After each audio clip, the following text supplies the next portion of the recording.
2వ తారీఖున మనకి శివరాజ్ సింగ్ చౌహాన్ గారు రాబోతున్నారు. ఆ సందర్భంలో క్లస్టర్ మీటింగ్స్ నిర్వహించుకోవడానికి అంటే ఎన్నికలకి సంబంధించినటువంటి సన్నాహకం ఏ విధంగా ఉన్నది అనేటువంటి విషయాన్ని సమీక్షించడానికి వారు రాబోతున్నారు. ఇవాళ రాష్ట్రంలో ఉన్నటువంటి పరిస్థితుల్ని చూసినా కూడా ఏ రకమైనటువంటి అవినీతితో నిండినటువంటి పాలన, కక్షపూరిత పాలన, విధ్వంసకర పాలన మనం రాష్ట్రంలో చూస్తున్నాం.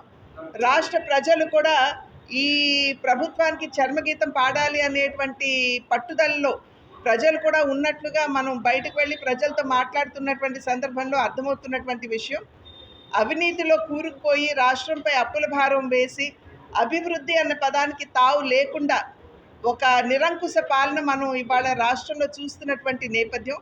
ఇవాళ కూడా మీరు చూసినట్లయితే అవినీతికి సంబంధించి ఇసుక మాఫియా దగ్గర నుండి, భూ మాఫియా దగ్గర నుండి, మద్య మాఫియా దగ్గర నుండి అన్ని విధాలా కూడా అభివృద్ధి ఎలాగున్నా కూడా అవినీతి పేటరేగిపోయే పరిస్థితి మనం రాష్ట్రంలో చూస్తున్నాము. ఇవాళ మనం మీడియాలో చూసినా కూడా ఇవాళ కేంద్రానికి సంబంధించినటువంటి ఎన్వైరన్మెంట్ మినిస్ట్రీ ఏదైతే ఉందో వారు కూడా కోర్టులో ఖచ్చితంగా ఆంధ్ర రాష్ట్రం నిబంధనలకి విరుద్ధంగా ఇక్కడ శాండ్ మైనింగ్ జరిగినటువంటి విషయాన్ని కూడా కోర్టులో వారు సమర్పించినటువంటి నివేదిక. అదేవిధంగా నిన్న మొన్న కూడా మేము ఈ దొంగ ఓట్లకి సంబంధించినటువంటి అంశాన్ని సెంట్రల్ ఎలక్షన్ కమిషనర్ వారి దృష్టికి తీసుకుని వెళ్ళాం. ప్రత్యేకించి పక్కన ఉన్నటువంటి తిరుపతి నియోజకవర్గంలో బై ఎలక్షన్ జరిగినటువంటి సందర్భంలో ఒక్క తిరుపతి నియోజకవర్గంలోని అసెంబ్లీ నియోజకవర్గంలో 35,000 దొంగ ఓట్లు అక్కడ వేయించారు అనేటువంటి విషయం మనందరికీ తెలుసు. పేదవాడు ఇళ్ల పట్టా ఇచ్చారు కానీ దాన్ని రిజిస్ట్రేషన్ చేయలేదు. కట్టిన ఇళ్లకి మేము తాళాలు ఇస్తామని చెప్పి పిలిచిన వారిలో చాలా కొద్ది మందికే తాళాలు ఇచ్చినటువంటి నేపథ్యంలో ఆ పట్టాలు కూడా పేదవాడు సాధారణంగా ఇంటి పట్టాని ఒక వ్యక్తి చింపడం అనేది అది చాలా అరుదైనటువంటి విషయం. అయినా కూడా పేదవాడు ఇవాళ ఆ పట్టా నాకు ఏమాత్రం 4 గీసుకోవడానికి కూడా పనికి రావడం లేదు అని దాన్ని ఏ విధంగా చించివేస్తున్నాడో మనం మీడియాలో కూడా చూసినటువంటి నేపథ్యం.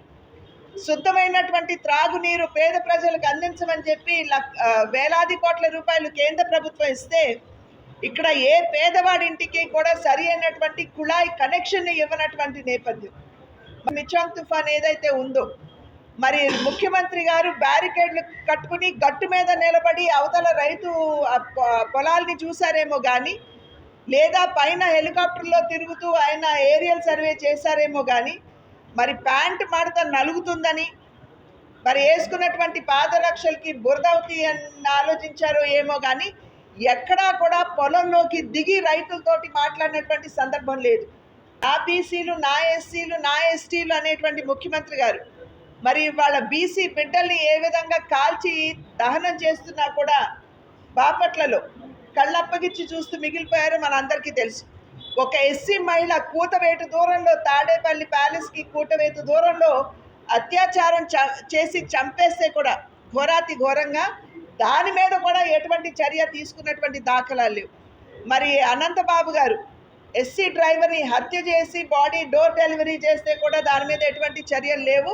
ఆయన్ని పక్కన కూర్చోబెట్టుకుని ముఖ్యమంత్రి గారు మరి సభలు నిర్వహిస్తూ ఉంటారు.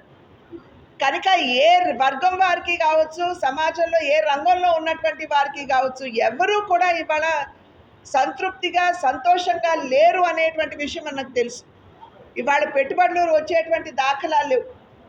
దానివల్ల మన బిడ్డలకి రావాల్సినటువంటి ఉపాధి అవకాశాలు వచ్చేటువంటి పరిస్థితి లేదు.